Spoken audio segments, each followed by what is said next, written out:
सतीश देवगन, आखिर भगवा से कुछ लोगों को भय क्यों लगता है, डर क्यों लगता है? यह बड़ा सवाल इसलिए खड़ा हो गया है क्योंकि राम मंदिर से लेकर 3 तलाक तक हर मुद्दे को आरएसएस और भगवा एजेंडे से जोड़कर देखा जा रहा है। मोदी सरकार से लेकर यूपी की योगी सरकार पर तमाम सवाल खड़े किए जा रहे हैं और आज इन तमाम मुद्दों पर जनता जनार्दन के बीचों बीच होगी आर पार की टक्कर। भगवा से भय क्यों? और मेरे साथ इस पर बातचीत करने के लिए जनता जनार्दन तो मौजूद है ही, साथ ही मौजूद है एक बड़ा पैनल जो कि बेबाक तरीके से अपनी राय रखेगा। मेरे साथ मौजूद है बीजेपी के फायर ब्रांड प्रवक्ता नेता डॉक्टर संबित पात्रा। मेरे साथ मौजूद है मौलाना साजिद रिशदी जो कि मुस्लिम धर्मगुरु है, अपनी बेबाकी के लिए जाने जाते हैं। मेरे साथ मौजूद है RSS ideologue thinker Rakesh Sinha. मेरे साथ मौजूद है इस चर्चा में प्रेमचंद मिश्रा, कांग्रेस के प्रवक्ता नेता। मेरे साथ इस चर्चा में जुड़ रहे हैं तस्लीम Rahmani, president Muslim political council of India के अपना व्यू पॉइंट शेयर करने के लिए। और इस डिबेट की शुरुआत तस्लीम रहमानी साहब मैं आप ही से करता हूं और बहुत दो टूक पूछता हूं, भगवा से भय क्यों फैला रहे हैं आप लोग?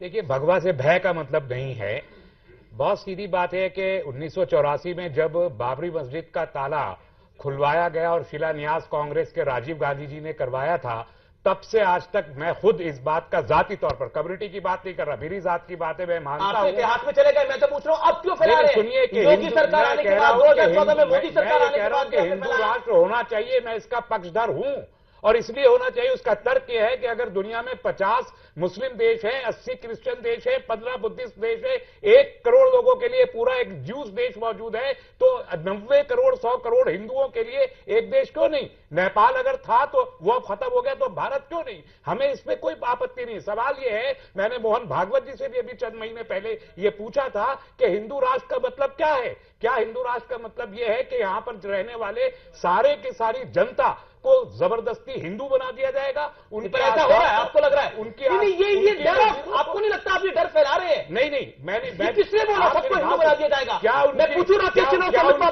सबको हिंदू बना दिया जाएगा? क्या उनकी इबादत गाहों को तोड़ दिया जाएगा? क्या उनके धर्म ग्रंथों पर पाबंदी लगाई जाएगी? मैं इनको रिस्पॉन्ड कर दूं। नहीं, अब आपने कह दिया, आप समझ गया। क्या सबको हिंदू बनाने के लिए कह रहे हैं? ऐसा करके क्या लोगों को भीड़ इकट्ठा हो जाए तो कत्लेआम करके क्या वो हिंदू राष्ट्र होगा? कौन करे कत्लेआम? इतने बड़े-बड़े आरोप लगा रहे हैं। जवाब देखिए, हम 1000 साल सुन तो लीजिए, पहुंच जाएंगे। ओके राकेश, एक दुकान होता है जिसको कहते हैं डर का दुकान, तो ये डर का दुकान चला रहे हैं। क्या ये बात है? एक उदाहरण बता दीजिए, एक उदाहरण बता दीजिए, एक उदाहरण बता दीजिए। 2014 में बोलने दीजिए। देखिए 2014 में नरेंद्र मोदी की सरकार बनी, जनधन योजना क्या मुसलमानों को अलग रखने के लिए क्या? जी क्या ये बता दीजिए, ये बता दिए कि किस हिंदू ने किस मुसलमान का कन्वर्जन किया है, धर्म परिवर्तन किया है? और हिंदू राष्ट्र का मतलब समझा? हिंदू राष्ट्र मुसलमानों के धर्म की, अरे आप मेरी हर जवाब उन्हीं को क्रिटिसाइज कर रहे हैं। आप 3000 मस्जिदों पे दावा कर रहे हैं ना, आप धनिया क्यों कर रहे हैं? एक जवाब देखिए, अगर मैं सीधा राकेश को 20 सेकंड कर दीजिए। डेवलपमेंट अगर राम के नाम पर करना चाहते हैं, बार बार राम का नाम लाकर पूरे डेवलपमेंट को आप अगर धार्मिक आस्था से जोड़ के करना चाहते हैं तो देश में डेवलपमेंट नहीं होगा। बीजेपी इसका जवाब देंगे 20 सेकंड में। जी हिंदू राष्ट्र पूछा, हिंदू राष्ट्र एडजेक्टिव है, ऑब्जेक्टिव नहीं है।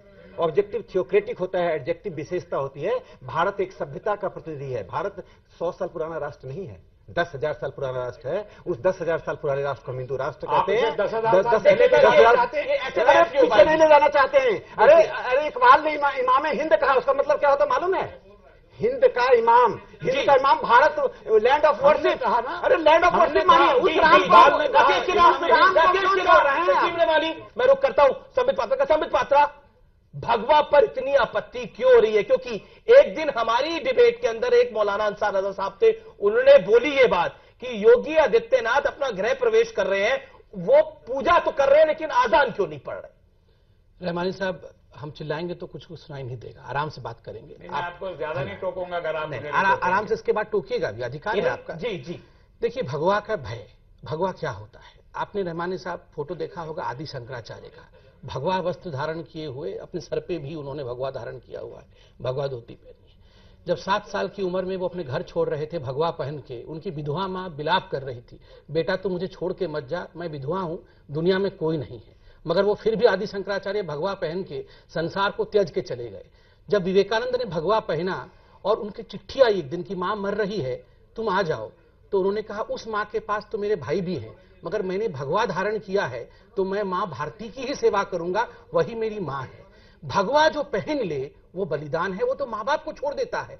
भगवा पहन के विधवा माँ को छोड़ दिया। साहब देखिए साहब, दुनिया जज करेगी सर। देखिए आप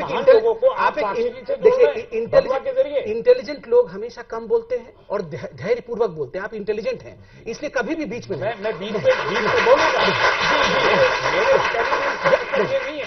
सर। मैं आपको हाथ जोड़ के भगवा पे चर्चा हो, लोगों को भी मैं उसका उत्तर दूंगा। आपने सवाल पूछा, आपने सवाल पूछा, मैं जवाब दूंगा। अब 3 सेकंड जवाब आपने सवाल पूछा, मैं जवाब दूंगा, और आप धैर्य रखिए।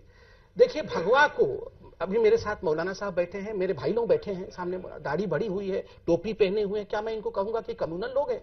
क्या मैं कहूंगा ये लोग अच्छे नहीं है? कैसे कह सकता हूं?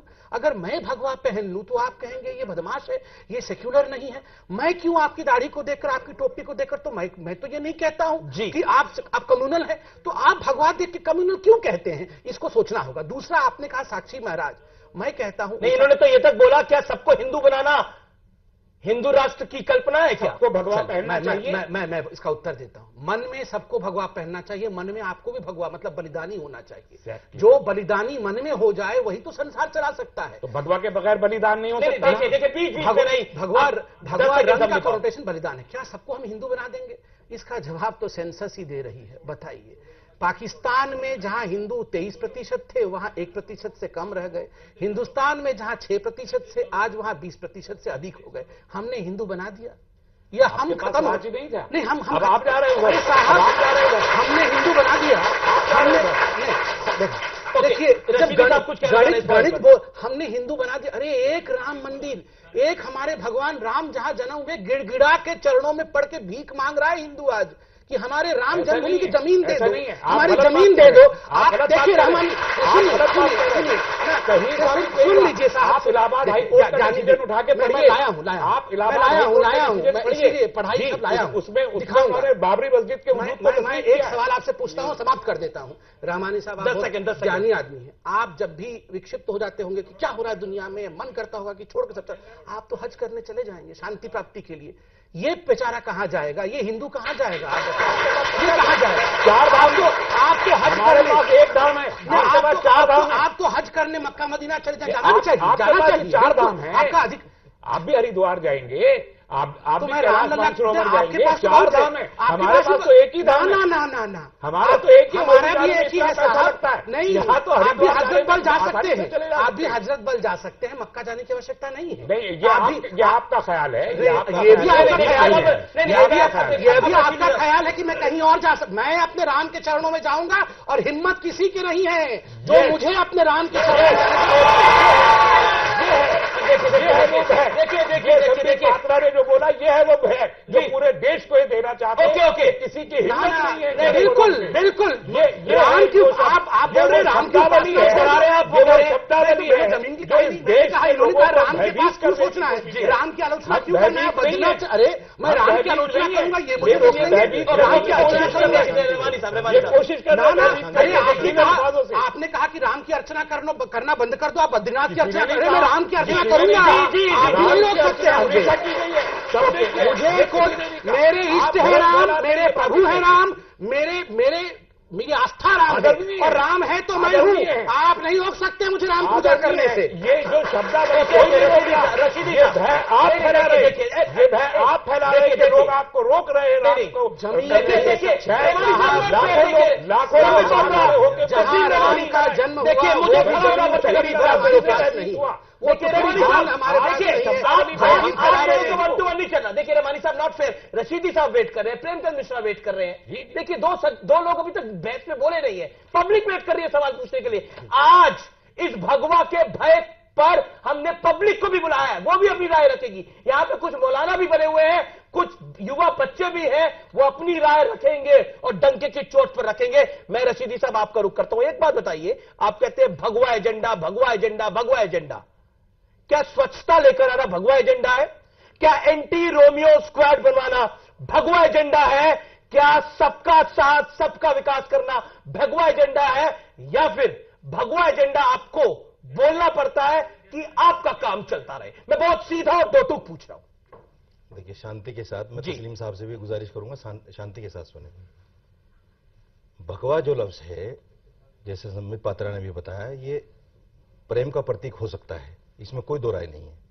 लेकिन हमें यह देखना है कि इस भगवा को लेकर जो मुसलमानों के अंदर खौफो हिरास फैलाया जा रहा है, उसकी बहुत सारी मिसालें हैं। आप राम मंदिर से लेकर देखिए, राम मंदिर को इन्होंने मुद्दा बनाया। मैं संबित पात्रा से बड़ी अदब के साथ कहना चाहता हूं, सुप्रीम कोर्ट ने जो कहा है कि भाई आप मीटिंग कर लीजिए, बैठकर फैसला कर लीजिए, क्या 68 पिटिशनर को आप एक जगह बिठा पाएंगे? दूसरी बात, पर ये तो सुनिए, एक मिनट सुनिए, सीजीआई ने बोला ना, सीजीआई ने बोला ना, संबित पात्रा ने थोड़ी बोला, नरेंद्र मोदी ने थोड़ी बोला, योगी आदित्यनाथ ने थोड़ी बोला, राकेश सिन्हा ने थोड़ी बोला, मोहन भागवत ने थोड़ी बोला, प्रेमचंद मिश्रा की पार्टी ने थोड़ी बोला, सीजीआई ने बोला ना, मैं उनकी भी बात बोलूंगा, जस्टिस केयर ने बोला ना। इन्होंने क्या बोला? इस देश के सबसे इस देश के सबसे काबिल वकील ने बोला सर, अरे इस देश के सबसे काबिल वकील ने बोला, मेरे भाई कि आप लोग साथ बैठिए। आप तो संबित पात्रा बन रहे हैं। नहीं, मैं संबित पात्रा नहीं बन रहा, मैं पब्लिक का रिप्रेजेंटेटिव बन रहा हूं। आपने गलत बात बोला, मुझे आपको टोकना पड़ेगा सर। आपने गलत बोला, आपने गलत बोला, मुझे टोकना पड़ेगा। ये संबित पात्रा की पार्टी ने नहीं बोला, ये प्रेमचंद मिश्रा की पार्टी ने नहीं बोला, ये सीजीआई ने बोला। हम उठ जाते हैं, आप बहस नहीं, बोलिए बोलिए। मैं जो फैक्ट है वो बता रहा हूं आपको, सुनिए। और राम जन्मभूमि के ऊपर राकेश सिन्हा बैठे हैं, संबित पात्रा बैठे हैं, मुझे दोनों जवाब दें। 2 पिटिशनर हिंदू हैं, आपको भी पता है, राकेश सिन्हा आपको भी पता है।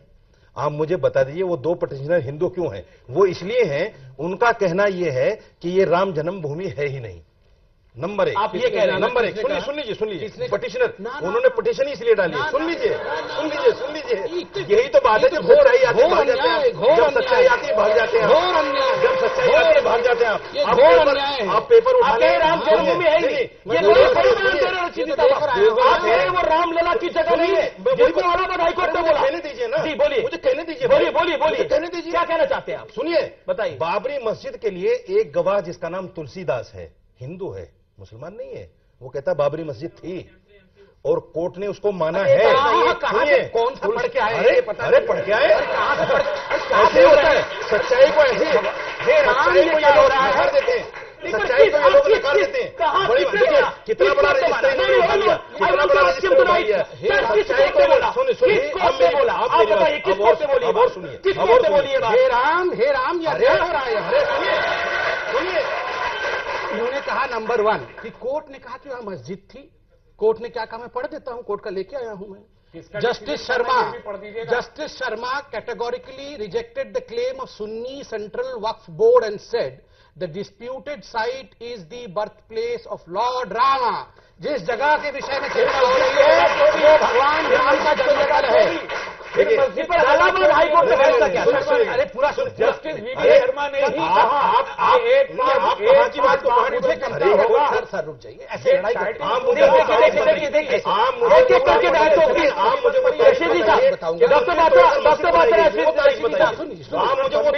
रेमानी देखिए, हर के बीच में ये तरीका ठीक नहीं। देखिए रेमानी साहब, ये तरीका ठीक नहीं है। आप मुझे सब लोग मैं ब्रेक ले लूं। अगर आप मैं वाइंड अप कर दूं इस डिबेट को, मैं खड़ा हो जाता हूं, डिबेट को खत्म कर देता हूं। बहादुर शहीद थे या लुटेरा थे? और इतिहास की किताब में उनको लुटेरा कहा, हमने उनको शहीद कहा। आतंक और भगत सिंह को हमने शहीद कहा, इसके कारण ये दुखी है, कहते भगवा एजेंडा है। अरे यदि ये भगवा एजेंडा है तो शहीद मान रहे हैं भाई। दूसरी बात बताता हूं, 10 सेकंड बोल लेते तब तो 10 सेकंड, ये 2 सेकंड ही बोलने दे रहे हैं। देखिए एक बात क्या है ना, किसी व्यक्ति की या किसी समाज की जो आस्था का केंद्र होता है, यदि उस पर सवाल करा करेंगे तो समाज टूटेगा। बाबरी मस्जिद हमारी भी आस्था है। अरे बाबर पुराना था कि राम पुराना था?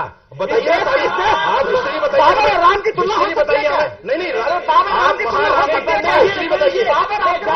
मैं जाऊंगा, मेरे साथ कई मुस्लिम लोग से बैठे मैं जानना चाहूंगा क्या बाबर और औरंगजेब की मस्जिद मुल्क के अंदर चाहिए क्या?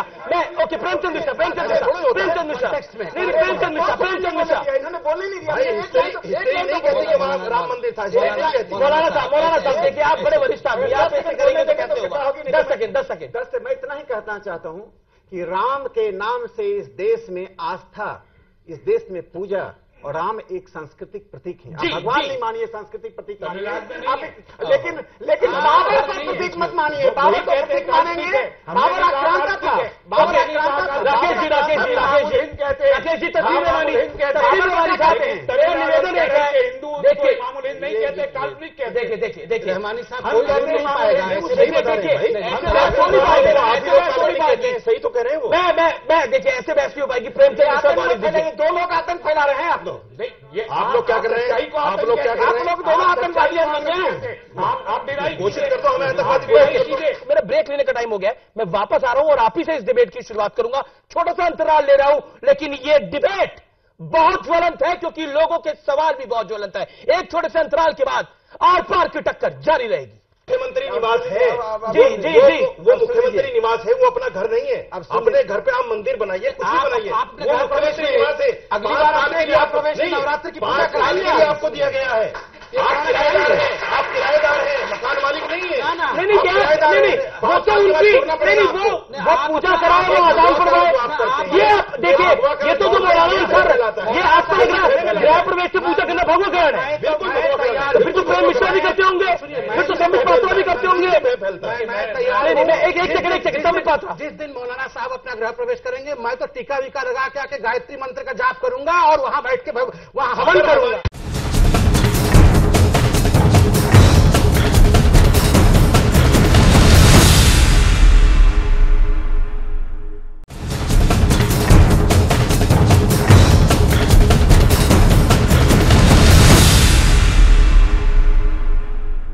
Welcome back. आप देख रहे हैं आर पार की टक्कर में भगवा से भय क्यों है, यह आज का विषय है। और मेरे साथ डॉक्टर पात्रा, रशीदी साहब, राकेश सिन्हा, आरएसएस के आइडियोलॉग, प्रेमचंद मिश्रा और तस्लीम रहमानी बने हुए हैं। मैं सीधा रुख करता हूं प्रेम मिश्रा साहब आपका इस दौर के अंदर, और बहुत सीधा सवाल पूछना चाहता हूं, क्या एंटी रोमियो स्क्वाड का बनना भगवा एजेंडा है? क्या स्वच्छता होना भगवा एजेंडा है? नहीं, बिल्कुल नहीं। फिर डराने की बात क्यों है? देखिए, मैं स्पष्ट कर दूं कि एंटी रोमियो या जो भी स्वच्छता अभियान या जो डेवलपमेंट के जो कार्यक्रम है, उसे भगवा एजेंडा या किसी और एजेंडा को जोड़कर हम नहीं देखते। भगवा एजेंडा तब दिखने लगता है जब माननीय सर्वोच्च न्यायालय ने कुछ ऑब्जर्वेशन दिया, उसके बाद नेक्स्ट डॉक्टर स्वामी बोल देते हैं कि नहीं 2018 में तो हम कानून बना देंगे, बिल ले आएंगे, मतलब धमकी भरे अंदाज में बोल देते हैं। बिल्कुल, वो एक तरह से आप जैसे लगता है प्राइम मिनिस्टर ऑफ इंडिया से भी बड़े आदमी हैं।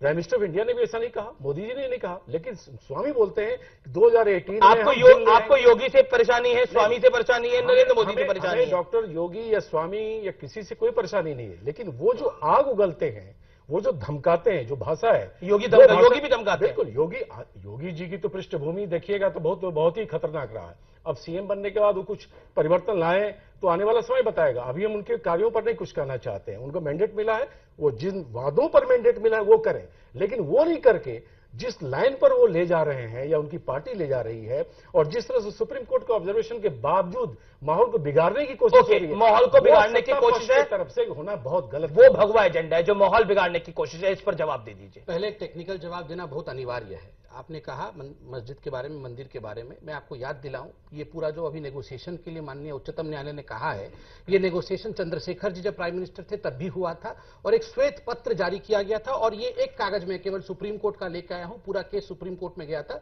तो सुप्रीम कोर्ट ने ये एक मेंशन किया था कि श्वेत पत्र जो जारी हुआ था उसमें सैयद शहाबुद्दीन, जो कि ऑल इंडिया बाबरी मस्जिद कमेटी के अध्यक्ष थे उस समय, उन्होंने एक टिप्पणी की थी और प्रॉमिस के रूप में वादा किया था। वादा क्या किया था ये सुनना जरूरी है जी। उन्होंने वादा किया था कि अगर इस मस्जिद के नीचे मंदिर मिलेगा तो मैं, उस समय मस्जिद टूटी नहीं थी, उन्होंने कहा था कि मैं अपने हाथों से इस विवादित ढांचा को गिरा दूंगा और यहां अपने हाथों से राम मंदिर का निर्माण करूंगा, क्योंकि इस्लाम ये इजाजत ही नहीं देता कि जहां मंदिर हो वहां मस्जिद बन सकता है उसे तोड़कर।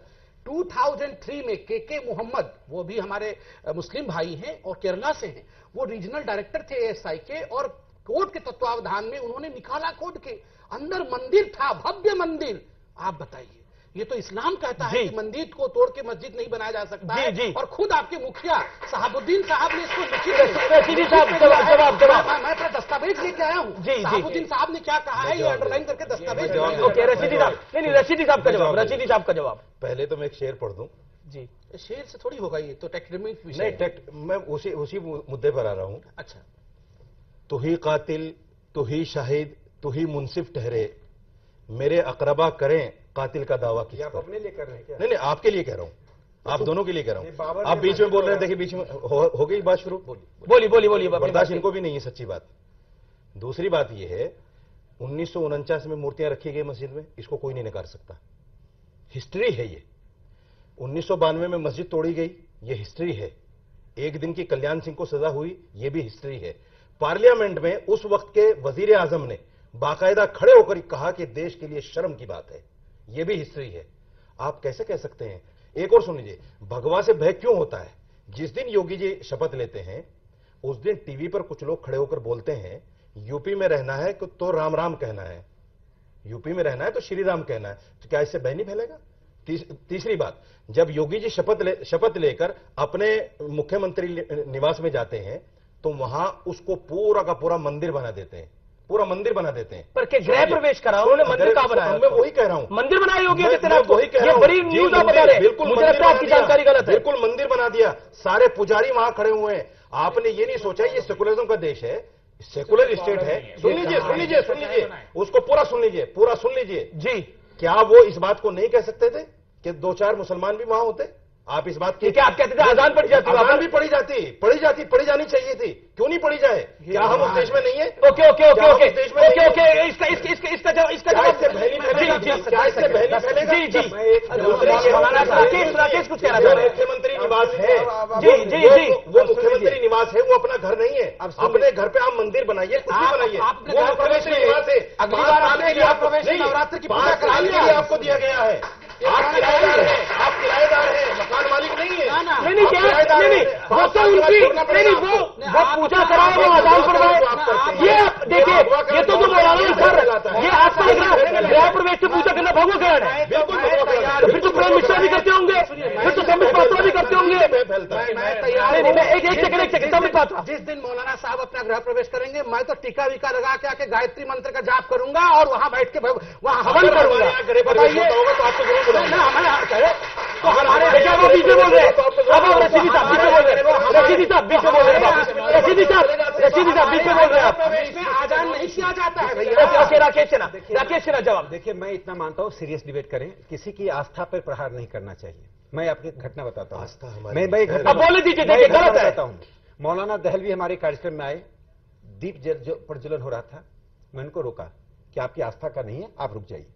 मैं दूसरी बात कह रहा हूं, हम तो मंदिर में अजान पढ़ा देंगे, आप प्रॉमिस कीजिए कि आप मस्जिद में मूर्ति पूजा कराएंगे। मंदिर में अजान बहुत बड़ी बात है राकेश सिन्हा ने। मंदिर में अजान पढ़वा देंगे, किस जगह पढ़वाएंगे? मैं आपके साथ चलता हूँ। चलिए, राम मंदिर में पढ़वा दीजिए, अयोध्या में राम मंदिर में पढ़वा दीजिए, अयोध्या में। हाँ, मैं पढ़वाऊंगा, पहले आप अजान पढ़वा दीजिए। मैं मस्जिद में पढ़वाऊंगा। उन्होंने कहा कि मैं किसी भी कीमत पे बाबरी मस्जिद को नहीं छोड़ूंगा। मत छोड़िए साहब। और हम क्या कर सकते हैं? ये राम भक्त कर भी क्या सकते हैं? देखिए, आप एक दिन नहीं रहेंगे, राकेश सिन्हा, रशीदी साहब, मैं भी, हम लोग सब संसार से चले जाएंगे। इतिहास जब लिखा जाएगा ना तो हमारे लोग लिखेंगे धिक्कार था, ऐसे लोगों का देश था जो अपने पूर्वजों के लिए मुट्ठी भर जमीन तक नहीं दे पाए। राम के लिए इस देश का नाम है भैया। पर योगी आदित्यनाथ पर क्या बोलेंगे? रामायण में जिक्र है राम मंदिर का? रामायण पढ़ा है आपने? पढ़ा है रामायण? मैंने पढ़ा है। तो राम मंदिर उसके बाद चौपाई बताइए। रामायण उसके बाद आप पहली चौपाई बताइए। आप मेरे पीछे, आप नहीं पढ़े तो मैं पढ़ता हूँ। आप बोलिए, पीछे बोलिए, आप पीछे बोलिए।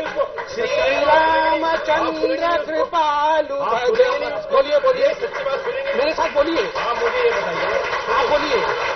मेरे साथ रहमानी साहब है। रहमानी साहब, एक बात मुझे बताइए, आपकी आस्था का प्रतीक कुछ भी हो सकता है। अगर योगी आदित्यनाथ अपने घर के बाहर पूजा करा रहे हैं, उनको अजान भी पढ़वानी चाहिए? क्या ये जरूरी है? और ये क्या ये बात आप लोगों ने डॉक्टर मनमोहन सिंह के लिए भी कही थी जब उन्होंने गृह प्रवेश किया था, मैं आपसे जानना चाहता हूं। नॉन इश्यू मानता हूं। योगी तो गलत बोले आदित्यनाथ रशीदी साहब? चीफ मिनिस्टर बन गए हैं और वो वहां पर उनका घर है। अब वो अपने घर में उनकी जो आस्था है उसके मुताबिक जो करना चाहते हैं वो अपने घर में अपने इंडिविजुअल हैसियत पे ये उनका राइट है कि वो करे। मैं इस पर किसी गलत बोले रशीदी साहब? गलत है ये बात कि वो वहां आजाद को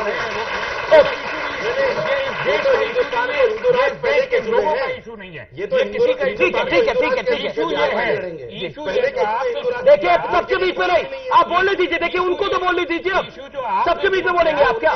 भगवा से भय क्यों है? जी बिल्कुल, इशू ये है कि भगवा से भय क्यों है? अगर मैं योगी आदित्यनाथ अब आप लोग बोलिए। या योगी जी के हलफ लेने जी। के दूसरे दिन सवाल बुलंदशहर की मस्जिदों में भगवा झंडा लगाने की कोशिश की जाए तो भय होगा। ओके, जवाब जवाब जवाब जवाब जवाब जवाब जवाब सुन लेते हैं सर, जवाब सुन लेते हैं। की दुकानों को गोश्त की दुकानों को जलाने जी जी जी, ओके राकेश, अपनी डर का दुकान। अरे मुरादाबाद में कबाब की दुकान रशीदी को साहब बंद करवा दिया गया, जला देखिए, दिया मैं गया। आपका माइक अब म्यूट कर दूंगा। लाइए, इनको कबाब खिलाइए, थोड़ी शांत रहिए आप जरा। ओके ओके ओके, खाते हैं। थोड़ा दूसरों को बोलने भी दीजिए। आप देखिए देखिए रशीदी साहब, देखिए एक बहस का डेकोरम होता है, आप उस डेकोरम को क्रॉस कर रहे हैं बार बार। सवाल सवाल सवाल रशीदी जी से हाँ, बताइए, कि क्या ये सवाल? लोग कहते हैं कि आतंकवाद को किसी विशेष समुदाय से नहीं जोड़कर देखा जाना चाहिए, जबकि 99% आतंकवादी एक विशेष समुदाय से आते हैं। जी, जवाब जवाब जवाब जवाब सुन लेते हैं। देखिए मैं जवाब दे देता हूँ। जी, देखो बेटा, बात सुनो। आप नौजवान हो, ये जो आरएसएस और बीजेपी भय बना रही है और एक सोच माइंड सेट कर रही है नौजवानों का, उससे थोड़ा सा बाहर निकलिए, उससे थोड़ा बाहर निकलिए। ये माइंड सेट किया। सुन लीजिए मेरी बात, सुन लीजिए। 20 सेकंड दीजिए। नहीं दे रहे, सुनने उनका माइंड सेट कर रहे हैं आप, उससे माइंड सेट कर रहे हैं। कब मैं मिला हूं सुनिए सुनिए, आतंकवाद में हिंदू भी पकड़े गए हैं। आप भोपाल जाइए, राजस्थान जाइए, और बीजेपी के नेता पकड़े गए हैं। बीजेपी के नेता पकड़े गए हैं। मेरा सवाल सबसे है, आप लोग जो मंदिर और मस्जिद के लिए लड़ रहे हैं, क्या ये बेहतर नहीं होगा उसकी जगह आप लोग कुछ हॉस्पिटल या कोई स्कूल खोल लें? बहुत अच्छा सवाल, बहुत संबित पात्रा, आइए, मैं इसका जवाब, मुसलमान इसके लिए तैयार। अरे जनाब संबित पात्रा, मुसलमान इसके लिए तैयार। ओके, मैं इससे जवाब देता हूं। बहन सुनो, इसमें आपने कहा कि हॉस्पिटल बनना चाहिए, इसमें कोई शक नहीं, हॉस्पिटल बड़े बड़े हॉस्पिटल बनना चाहिए। बहुत जमीन है हिंदुस्तान में जहां एम्स से भी बड़ा अस्पताल बन सकता है। मगर मैं एक सवाल अपने मुस्लिम भाइयों से पूछता हूं, इन्होंने कहा कि तमाम मुस्लिम तैयार है, क्या मक्का मदीना की जगह ये अस्पताल बना सकते हैं? क्या जेरूसलम मैं ओके ओके ओके, आप रहमानी साहब आपने बोल लिया। अब मैं सीधा रुख करता हूं और पब्लिक का, और मैं जानना चाहता हूं जी, आप क्या सवाल है आपका, क्या सवाल है, पूछिए। सर मैं ये पूछना चाहता हूँ कि जैसी डिबेट भारत के अंदर यहाँ राम मंदिर को लेकर हो रही है, 56 मुस्लिम कंट्री, रहमानी जी ने कहा था, क्या वहां भी एक मस्जिद के लिए इस तरह की डिबेट के लिए डिबेट हो सकती है क्या? वहां भी ऐसी? ओके रशीदी साहब, ओके अच्छा, रहमानी साहब से पूछा। अरे रशीदी साहब, रहमानी पे डिस्प्यूट है, आपने किया है, आपने किया है। राम पे डिस्प्यूट कभी नहीं हो सकता है, मैं बता दूं। राम के खड़ाऊ पे पैर रख के राजनीति में आए हैं आप। ओके ओके ओके ओके, देखिए रशीदी साहब, ये राम को बेचना गलत है, माफी मांगे। मैं राम को बेचना, बोलूंगा, राम को बेचना, देखिए आपका माफी मांगे। देखिए मैं कहूंगा अल्लाह को बेचेंगे तो आप मानेंगे? आप अल्लाह को बेचेंगे? देखिए राम को बेचे गलत शब्द है, राम को बेचना गलत शब्द है, राम को बेचना गलत शब्द है। ये मौलवी और मौलाना ये अल्लाह को बेच के खाते हैं, ये अल्लाह को देखिए ये शब्द आप अल्लाह के रशीदी साहब, मैं बोल रहा हूँ।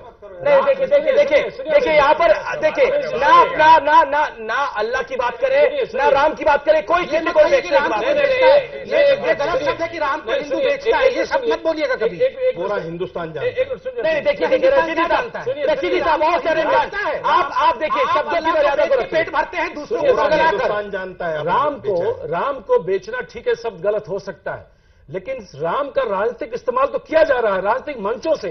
जय श्री राम के नारा क्यों लगाए जा रहे हैं? अच्छा, आप राहुल गांधी लगाए क्या? पॉलिटिकल पार्टी का क्या काम है?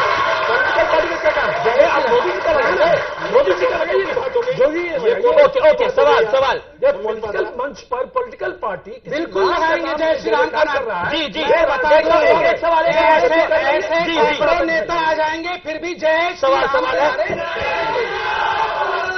जी देखिए क्या जय श्री राम को भी रोक देंगे? कमाल है, मंदिर मत बनाओ, अस्पताल बना दो, जय श्री राम मत बोलो। बोलो कुछ, जय राहुल गांधी बोलो। सवाल क्या सवाल है आपको, बताइए। सवाल आपसे भी है मेरा और आपसे भी है। किससे नाम बोलिए? दोनों से। संपत्ति संबित पात्रा से। क्या सवाल है संबित पात्रा से? सवाल यह है कि आपके हुकूमत ने तकरीबन 3 साल गुजर चुके हैं। अभी सवाल यह था कि राम और मस्जिद के झगड़े को छोड़कर आप जो है हिंदुस्तान की 125 करोड़ के लिए जो आपने वादा किया था कि सबका विकास, सबका उस पर अपना काम करना चाहिए। जी शक है, शक है, सबका साथ सबका विकास में शक है।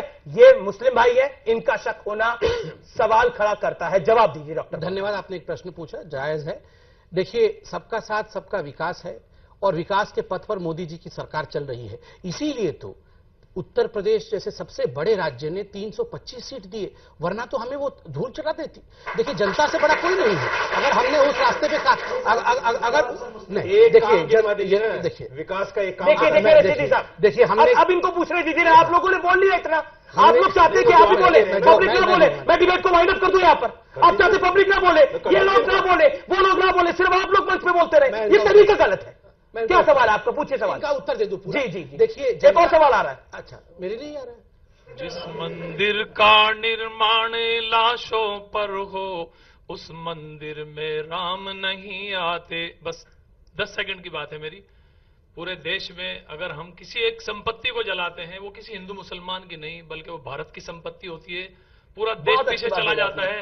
वो राम मंदिर और मस्जिद का झगड़ा लेकर के हम लोग, हमारा देश बहुत पीछे जा रहे हैं। हमारे नौजवान कहीं दुबई में जाकर के बकरे चुगा रहे हैं, कहीं दुनिया के सऊदी के मुल्कों में जाकर के होटलों में बर्तन धो रहे हैं। अगर हम विकास करेंगे, बच्चों के एजुकेशन का इंतजाम करेंगे, तो हमारा देश आगे बढ़ेगा। गुलामी की जिंदगी नहीं गुजारेंगे। आज हम जो वोट मांगते हैं, वो सिर्फ झगड़े, फसाद, मंदिर मस्जिद का मुद्दा लेकर वोट मांगते हैं, हुकूमतें बनाते हैं। देखिए, आपने बहुत अच्छे से गाना गा के कहा कि जिस मंदिर का निर्माण लाशों पर है, उस मंदिर में राम नहीं आते।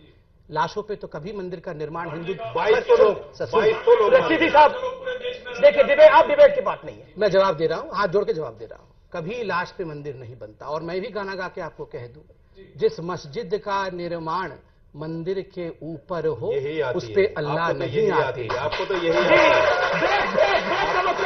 ब्रेक का वक्त है। छोटा सा अंतराल ले रहा हूं, लेकिन मैं माफी चाहता हूं अपने व्यूअर से कि बहुत ओवरलैपिंग हो रही है। छोटा सा अंतराल ले रहा हूं, लेकिन अंतराल के बाद तुरंत वापस आ रहा हूं। आप देख रहे हैं भगवे पर भय पर अब तक की सबसे बड़ी बहस, पब्लिक के बीच से आर पार की टक्कर। ब्रेक के बाद भी डरिए मत, हम डराने वाले ही नहीं हैं। श्री राम राम रामेति रमे रामे मनोरमे सहस्र नाम तत्तुल्यम राम नाम वरानने। ये कहती है वेद की देखिए, राम नाम सहस्त्र वर्षों से वो लेता है, वो मनन करता है और सबको वर्ण करता है। जो शांति प्रेम बगल में छुरी, ये इनका पाखंड है। आपका था राम नाम जपना, पराया माल अपना। ये पाखंड है। अगर आप सही नहीं, मैंने एक राम जी की स्तुति क्या कर दी? मैंने क्या राम जी की स्तुति कर दी? कितनी परेशानी, मौलाना साहब को परेशानी नहीं हुई, रोम वालों को परेशानी हुई। राम बगल में छुरी, ये नहीं चलेगा।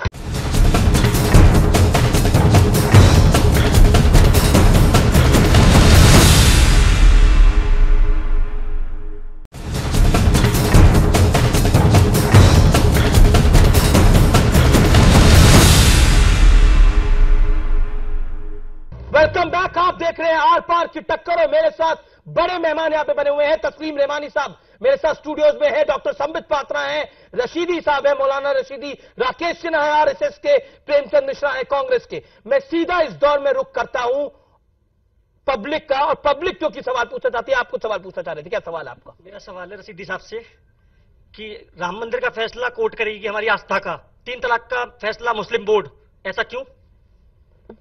जवाब देखिए, 3 तलाक का मसला भी कोर्ट में है, उसका भी फैसला कोर्ट को ही करना है।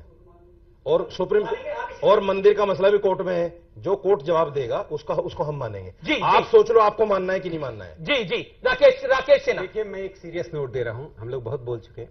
आजादी के बाद एक मंदिर पर समस्या थी, वो था सोमनाथ का मंदिर। गौरी गजनी ने 17 बार आकर उसको नष्ट किया था। डॉक्टर राजेंद्र प्रसाद राष्ट्रपति, एनवी गाडगिल नेहरू सरकार के कैबिनेट मंत्री, कन्हैया लाल मानिकलाल मुंशी उनके मंत्री, सरदार वल्लभ भाई पटेल और महात्मा गांधी के आशीर्वाद से वो मंदिर का निर्माण हुआ था। मोहन भागवत जी ने एक फार्मूला दिया है कि राम मंदिर का निर्माण सोमनाथ के तर्ज पर कर दीजिए। इस देश में कोई समस्या नहीं है, आम मुसलमानों को बाबरी मस्जिद से कोई लेना देना नहीं है। जो दुकान चला रहे हैं सिर्फ उनको मतलब है, वो चाहते विवाद बना रहे हैं। सीरियसनेस के साथ हम इस देश में एक साथ रहें। हमारे सबके पूर्वज एक हैं। जी रशीदी साहब के भी पूर्वज एक हैं। जी इनके पूर्वज क्या सऊदी अरबिया से आए थे क्या? तस्लीम रहमानी कुछ कहना चाह रहे हैं, क्या कहना चाहते हैं आप? मैं ये कहना चाहता हूं कि बाबरी मस्जिद और राम मंदिर भूमि पर इलाहाबाद हाई कोर्ट के लखनऊ बेंच ने एक फैसला दिया है, ऑलरेडी दे दिया है, और उसमें उन्होंने राम मंदिर के साथ मस्जिद को भी जगह दी है। अभी जो जस्टिस खैर साहब ने कहा जहां समय मंदिर है वो उन्होंने वो जगह मंदिर के लिए वही दी है, वो भी सच है। अभी जस्टिस खैर साहब अच्छा एक बात बताइए, इस देश के अंदर औरंगजेब और बाबर की मस्जिद चाहिए? मैं आपसे, इस देश का मुसलमान चाहता है, आप मुसलमानों को रिप्रेजेंट कर रहे हैं। इसका ताल्लुक बाबर और औरंगजेब से नहीं है। मैं सीधे कहना चाहता हूं कि जिस दिन कोर्ट टाइटल सूट तय कर देगा उसके बाद नेगोशिएशन, कोर्ट टाइटल सूट तय करेगा उसके बाद नेगोशिएशन हो और मुसलमान मस्जिद की जगह छोड़ के मंदिर की जगह दें। मैं ये कहूंगा मुसलमानों से, इसलिए कि हजारों मस्जिद है ये सब, उसकी मिसाल दे सकते हैं जिनको देखिए बार बार एक बात आ रही है और जब से कोर्ट ने कहा है तब से आ रही है। मुस्लिम लॉ बोर्ड भी कह रही है कि ये टाइटल सूट है, ये आस्था नहीं है, जबकि कोर्ट ने कहा ये सेंटिमेंट का विषय है, आस्था का विषय है। देखिए रहमानी साहब, आपके लिए ये टाइटल सूट अर्थात केवल एक लैंड का डिस्प्यूट और जमीन की झगड़े हो सकते हैं। मेरे लिए वो जमीन सिर्फ जमीन नहीं है ना, वो झगड़ा जमीन का नहीं है, वो विषय आस्था का है। सवाल फर्क करना पड़ेगा आपको, जमीन लॉ का है, सवाल संविधान का है, मैं आपको सवाल आपकी राय का नहीं है। सुन लीजिए, और हम यही इसीलिए चाहते हैं, अब आपने बोल दिया, अब आपने बोला सुन रहे हैं दुनिया ये देखिए, मैं जानता हूं ये विषय ऐसा है, मजहबी इस पर मैं 1 घंटा डिबेट करता रहूंगा, डिबेट भी हल होगी। देखिए इधर बोले दीजिए, मैंने इसका 20 सेकंड इनका एक्सटेंडेड क्वेश्चन भी सुन लिया, उत्तर सुनिए। अब आप जानते हैं कोर्ट ने फाइनली, कोर्ट ने सेटल क्यों नहीं किया इनिशियली? कोर्ट ने क्यों कहा बाहर जाके सेटल करिए? क्योंकि कोर्ट भी जानती है ये आस्था का विषय है, इसलिए कोर्ट चाहती है ये जनता के दरबार में जाए, ना कि हम इस पे फैसला इनिशियली करें। दूसरी बड़ी बात है, आप बार बार कहते हैं कि ये कुछ नहीं है, सिर्फ लैंड डिस्प्यूट है। आपको दिल पे हाथ रख के कहिए ये सिर्फ जमीन की लड़ाई हो रही है? नहीं, नहीं, ये राम की जन्मभूमि है, ये सिर्फ जमीन नहीं है। अरे जमीन की कमी नहीं है हमारे पास वो जमीन नहीं है जहां राम का जन्म हुआ था, ये जमीन नहीं है। आपके लिए केवल जमीन की टुकड़ी है, हमारे लिए हमारा जीवन है, ये फर्क है। जी ताकत के बल पर, ठीक है। एक ये मसला है। सब कुछ तो छीन लिया आपने, अब ये भी छीन लीजिए, क्या करें? आपने क्या? उसकी पूरी फेरिस्त देखिए 70 साल में गिरा, अरे 70 साल में हमने गिरा है, ये बात 70 साल में तो हमने थोड़ी छीना है। ओके, वो आप और ये एक ही है, अब पता चल गया। एसएम कृष्णा जैसे लोग जा रहे हैं बीजेपी में। अरे अब एसएम कृष्णा में डिबेट नहीं है, 70 साल में आपने छीना है, अब तो जानते हैं। कांग्रेस के तबाही चले जाएंगे बीजेपी में तो किसी को हैरत नहीं होनी चाहिए। राहुल गांधी क्यों आएंगे बीजेपी में, हम क्यों लेंगे? नहीं देखिए, आपने कांग्रेस को हल्के में ले लिया तो, और देखिए कह रहे राहुल गांधी चले जाएंगे, कहाँ से बदले में आप राहुल गांधी को ले आए? जीती हल्के में तो है ही। ओके, भगवान बनकर आए हैं। देखिए इसलिए जी राम हमारे भी आराध्य हैं, हम भी हिंदू हैं, हम भी गर्व करते हैं कि राहुल गांधी चले जाएंगे, 2020 में हिंदू बने। मुझे इसके लिए प्रमाण पत्र नहीं चाहिए समीत पात्रा जी का, मजाक कर रहा हूं। और इस देश में जो माहौल बनाते हैं ना, ये सत्य है कि नहीं, पिछले 25 साल से बीजेपी राम मंदिर का राजनीतिक उपयोग कर रही है। अच्छा, इनके लिए पॉलिटिकल एजेंडा है। गेट किसने खोला था? 1986 में ये कभी गेट किसने खोला? कभी एजुकेशन की बात नहीं करते, किस समय हुआ? ये कभी एम्प्लॉयमेंट की बात नहीं करते। एक पॉलिटिक्स का क्यों ले जा रहे हैं? ध्रुवीकरण की राजनीति को लेकर आप देश को क्यों तोड़ना चाहते हैं? ठीक है, ये बंद होना चाहिए। ठीक है। अरे जनाब बोलने दीजिए, बीजेपी को मुद्दा दिया। अरे 10 सेकंड तो बोलने दीजिए। आप राहुल गांधी को बीजेपी में बोल रहे हैं, भेज रहे हैं, इनको बोलने भी देंगे। इनकी ऑलरेडी 7 सीटें आ गई है यूपी में। मैं ये समझ पा रहा हूँ, एग्जिस्ट कहाँ करते हैं? कौन? कांग्रेस कहाँ एग्जिस्ट करती है? सब तो बीजेपी में चली गई। वो यूपी में कहा था इन्होंने, यूपी को 7 पसंद है, 7 नहीं, यूपी को 7 पसंद है। ठीक है, हम देखिए, ये हम यूपी के वर्डिक्ट को बिल्कुल रिस्पेक्ट करते हैं, हमने इसको माना कि हमारे साथ को उत्तर प्रदेश आपको पसंद नहीं किया। प्रेमचंद मिश्रा, मैं बिल्कुल 20 सेकंड में आपसे जवाब चाहूंगा।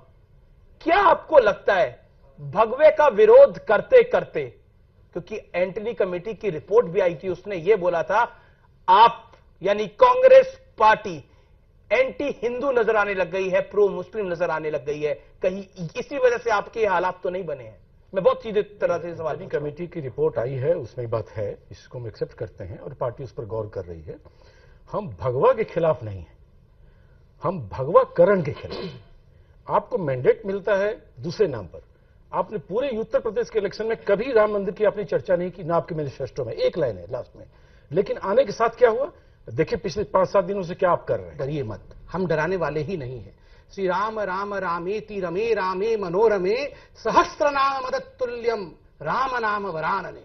ये कहती है वेद की देखिए राम नाम सहस्त्र वर्षों से वो लेता है, वो मनन करता है और सबको वर्ण करता है। जो शांति प्रेम बगल में छुड़ी, ये इनका पाखंड है। आपका था राम नाम जपना पर जमाल अपना, ये पाखंड है। अगर आप सही में मैंने एक राम जी की स्तुति क्या कर दी, विकास करिए। मैंने क्या राम जी की स्तुति कर दी, कितनी परेशानी। मौलाना साहब को परेशानी नहीं हुई, रोमाना को परेशानी हुई। बगल में छुड़ी, ये नहीं चलेगा। मैंने आप इस पर अमल करिए। मैंने राम का नाम क्या ले लिया। मौलाना साहब ने बहुत भक्ति से सुना, मगर कांग्रेस वालों को बहुत। रशीदी साहब आखिरी टाइम, ये आपका टाइम है। मैं बहुत साफ गोई से पूछना चाहता हूं, क्या आपको लगता है आपने जो इस डिबेट के अंदर शब्द बोले खासतौर पर भगवान राम को लेकर, और ये बोला योगी आदित्यनाथ को अजान भी करानी चाहिए थी, क्या आपको लगता है इस तरह की विचारधारा आपको छोड़नी पड़ेगी? आपने बोला राम को बेचते हैं, फिर आपने बोला अजान पढ़वानी चाहिए थी योगी आदित्यनाथ को। क्या आपको लगता नहीं गृह प्रवेश पे, क्या आपको लगता है कि वो सब लिहाजे ठीक है? आखिरी दौर है आपके पास, बोलिए। देखिए बात सुनिए, ये मानसिकता नहीं हमारी, ये हिंदुस्तान की सच्चाई और अच्छाई है। यहाँ हर वर्ग का लोग रहता है, हर धर्म के आदमी रहते हैं और आजादी के साथ अपनी इबादत और पूजा करते हैं। मैं आपसे पूछता हूँ एक सवाल, आपने अपने गृह प्रवेश से पहले अपने गृह प्रवेश से पहले रामायण का पाठ छोड़िए, रामायण की चौपाई पढ़वाई थी, रामायण की चौपाई पढ़वाई थी। बोलिए, संबित पात्रा बोल रहे थे। बोलिए। बिल्कुल नहीं। देखिए अब मेरे आपने कितना बोला इस डिबेट के अंदर, वो आपका दिल जानता है, आपका दिमाग जानता है कितना बोले इस डिबेट के अंदर, और ये पब्लिक जानती है। बताइए रशीदी साहब को बोलने का मौका मिला नहीं मिला इस डिबेट के अंदर? मैं आखिरी सबसे ज्यादा आप बोले। धन्यवाद आपका। जी धन्यवाद आपका। मैं आखिरी बात कहना चाहता हूं संबित पात्रा से बड़ी जिम्मेदारी के साथ।